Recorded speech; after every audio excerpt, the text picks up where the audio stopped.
کہ اگر غلطی کروں گا تو میری اصلاح آپ کر دینا تاکہ میری غلطی کی اصلاح ہو جائے۔ میرے آقا علیہ السلام کے پیارے دیوانوں، معاشی تکلیف میں ساری دنیا پریشان ہے، پوری دنیا جو ہے معاش کے حوالے سے دن بدن جو ہے تکلیف کا شکار ہے، جو ہے وہ ناخواندگی یعنی تعلیمی مسائل بڑھتے ہی چلے جا رہے ہیں۔ یعنی خاص طور پر میں مسلم امہ کی بات کر رہا ہوں، ایک طرف مندی ہے، دوسری طرف تعلیمی مسائل ہیں، تیسری طرف بیماریاں ہیں، چوتھی طرف جو ہے وہ تیسری عالمی جنگ کی شروعات ہو چکی ہے۔ ایسے حالات میں مسلمانوں میں اتحاد کی کتنی ضرورت ہے، مسلم امہ میں اتحاد کی کتنی ضرورت ہے۔ میرے آقا صلی اللہ علیہ وآلہ وسلم کے پیارے دیوانوں، اگر مسلمان لڑتے رہے، جھگڑتے رہے، آپس میں ایک دوسرے کو کاٹنے مارنے پیٹنے کی بات کرتے رہے تو بتائیے کیا حال ہوگا اس قوم کا۔ اگر ہم اسی طرح مارنے مرنے کی بات کریں گے تو ایجوکیشن پر ہم توجہ کب دیں گے، بھاگتی ہوئی بیٹیوں پر توجہ کب دیں گے، سگنلوں پر برقع پہن کر کے بھیک مانگتی ہوئی ان بچیوں کے مستقبل کے حوالے سے ہم کب سوچیں گے۔ 30-35 سال کی ہماری بچیاں ہو رہی ہے، ان کو اچھے رشتے نہیں آتے، ہم اس بارے میں کب منصوبہ بنائیں گے۔ مسلمانوں کی بچیاں پوری دنیا کے اندر لوجوں میں فروخت ہو رہی ہے، ہم ان بچیوں کے مستقبل کے بارے میں کب بات کریں گے۔ حالات یہ ہیں ہمارے بچوں کو فیس بھرنے کے لیے پیسے نہیں ہیں، ہمارے بچے ہوٹلوں پر چائے کے گلاس دھو رہے ہیں، ہمارے بچے ہوٹلوں پر جو ہے وہ کھانے کی پلیٹیں دھو رہے ہیں۔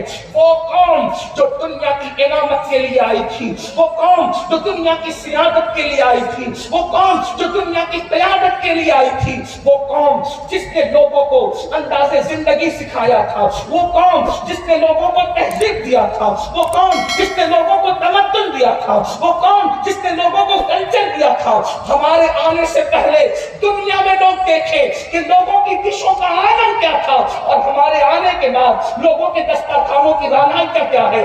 ہم نے دسترخوانوں کو سجانے کا شعور دیا ہے۔ میں اہل علم کی توجہ چاہتا ہوں، دسترخوان سے لے کر بستر تک کی تہذیب اگر کسی نے دی ہے دنیا کو تو محمد الرسول اللہ کے غلاموں نے دی ہے۔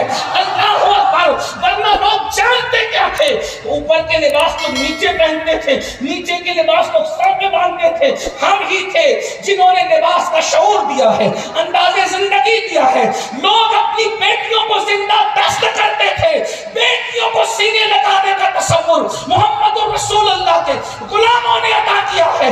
شوہر کی چتا پر بیواؤں کو زندہ جلا دیا جاتا تھا، بیواؤں کے سر پہ آنچل ڈالنے کا تصور اگر کسی نے دیا ہے تو محمد الرسول اللہ کے غلاموں نے دیا ہے۔ بے شک، سبحان اللہ سبحان اللہ۔ ہمارے یہاں بیوہ منحوس نہیں ہے، ہمارے یہاں بیوہ ابھاگن نہیں ہے، ہمارے یہاں بیوہ اگر ابھاگن اور منحوس ہوتی تو اللہ اکبر ام المومنین خدیجہ الکبریٰ کو کیا نام دیا جائے گا۔ میرے نبی نے 2 مرتبہ بیوہ ہونے والی خدیجہ کے سر پہ مشقتوں کا آنچل ڈال کر صرف اپنے بچوں کی نہیں بلکہ پوری امت کی ماں بنا دیا ہے۔ بچوں کی ماں بنانا الگ بات ہے، یہ معجزہ مصطفیٰ جان رحمت ہے، حضور کی شان ہے۔ اللہ اکبر۔ اور میرے آقا جس ماں کی گود میں تشریف لائے، میرے آقا جس ماں کی گود میں تشریف لائے، وہ سیدہ آمنہ بھی بیوہ ہو چکی تھی چھوٹی سی عمر میں، لیکن پیغام جو دینا ہے، تعلیم کا کباڑہ اتنا ہے، حالات اتنے خطرناک ہیں، مسلمان لڑتے رہیں گے تو کیا ہوگا۔ آج میں آپ کے سامنے پیغام اتحاد لے کر کے آیا ہوں، لیکن آپ یہ نہ سمجھیں کہ میری بات میرے پیشرو بھائی کے خطاب سے کوئی الگ ہے، انفرادیت رہتی ہے، قطعاً نہیں۔ اس لیے کہ اللہ اکبر، دراصل ہر پھول کی جو ہے وہ خوشبو جدا ہے، ان کا انداز گفتگو حسینی ہے، میرا انداز گفتگو انداز حسن میرے جد کی طریق پر ہے، لیکن بات وہی ہوگی، انہی کے مطلب کی کہہ رہا ہوں، زبان میری ہے بات ان کی۔ آپ سب کی توجہ چاہتا ہوں، غور کرنا، اگر لڑتے رہے تو پس جاؤ گے، تباہ ہو جاؤ گے، برباد ہو جاؤ گے۔ اب ہمیں کرنا کیا ہے، ہمیں کرنا کیا ہے، کرنا کیا ہے، توجہ چاہتا ہوں، کرنا کیا ہے، کوٹا والوں کرنا کیا ہے، پوری امت متحد ہو جائے، تمام مسلمان متحد ہو جائیں. اور اتحاد کا ایک ہی طریقہ اور راستہ اچھا ہے کہ 1857 کے بعد جتنے مولویوں کی بولیاں بدلی ہے، ہر مولوی کی بولی ہم جوتے کی نوک رکھتے ہیں. بے شک 57 کے بعد کسی مولوی کی بات کو نہیں مانیں گے. اگر ہم مانیں گے تو مولوی کی نہیں بلکہ مولا کی بات. بے شک سبحان اللہ سبحان اللہ سبحان اللہ.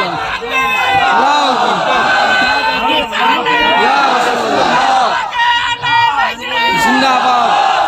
انگریزوں کی تحریک پر لکھی ہوئی کتابوں پر، انگریزوں کی تحریک پر لکھی ہوئی کتابوں کو جوتے کی نوک پہ رکھتے ہیں. اس کتاب کو منشور سمجھتے ہیں جو محمد رسول اللہ پر نازل ہوئی ہے. اس کتاب کو آئیڈیل بناتے ہیں جس کا لانے والا سید الملائکہ ہے، جس پر اتری ہے سید الانبیاء ہے. نہ لانے والے کی کوئی مثال فرشتوں میں ہے، اور نہ جس پر آئے اس کی مثال انسانوں میں ہے، اور جس نے بھیجا ہے وہ خدا کی بے مثل و بے مثال ہے. اس کتاب کی کوئی مثال نہیں. آئیے اپنی کتابوں کی بات کرنا چھوڑیں، اللہ کی کتاب کی طرف آئیں، رسول اللہ کی کتاب کی طرف آئیں. آپ کہیں گے رسول اللہ کی کتاب کون سی ہے؟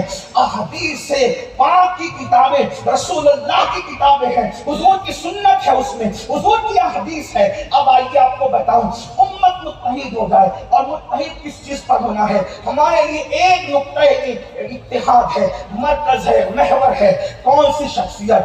اس ہستی پر سب متحد ہو جس پر اوس اور خزرج متحد ہوئے تھے. اس ہستی پر متحد ہو جس پر مہاجرین و انصار متحد ہوئے تھے. اس ہستی پر متحد ہو جس پر صہیب رومی بھی اور سلمان فارسی بھی متحد ہوئے تھے. اس ہستی پر متحد ہو کہ تیمی بھی اور حبشی بھی اس پر متحد ہوئے تھے. وہ کون سا نقطہ اتحاد ہے؟ اللہ اکبر. میں کسی خاندان کی قبیلے کی بات نہیں کر رہا ہوں. آؤ اس ہستی پہ متحد ہو جائیں جس کی مثال نہ ان سے پہلے دنیا میں تھی نہ ان کے بعد دنیا میں ہے. ایک ہی ہستی ہے. جب سبھی ان کا کلمہ پڑھتے ہیں تو پیار کرنے میں جاتا کیا ہے؟ سبھی ان کا کلمہ پڑھتے ہیں تو تعریف کرنے میں جاتا کیا ہے؟ جب سبھی ان کا کلمہ پڑھتے ہیں، بھائی ہر آدمی اپنے لیڈر کی تعریف کرتا ہے، تو ہماری لیڈر تو محمد رسول اللہ ہے. اور پھر لوگ گڑ گڑ کے تعریف کرتے ہیں اپنے لیڈر کی، لیکن ہمارا قائد تو وہ ہے، ہمارا قدوہ تو وہ ہے جس کی تعریف مخلوق صرف نہیں کرتی بلکہ خالق بھی جس کی تعریف کرتا ہے. ہم یہ نہ کہیں. اب آپ سنیں اتحاد کیسے ہو؟ ان سے پیار کریں، عشق کریں. اب عشق میں کیا ہوتا ہے؟ اگر آپ اجازت دیں تو بات کہہ سکتا ہوں، بول سکتا ہوں، لیکن آپ دیر سے بیٹھے تو اگر کسی کو حاجت بھی لگی ہو تو آج میں تھوڑا سا جرت کر کے کوٹا میں کہہ دوں، حاجت پر بھی نہیں اٹھنا، کیونکہ اس وقت اب میں وہ عنوان چھیڑنے لگا ہوں جہاں مرنے والا بھی کہتا ہے موت تھوڑی مہلت دے، اس لیے کہ اس کا ذکر ہوتا ہے.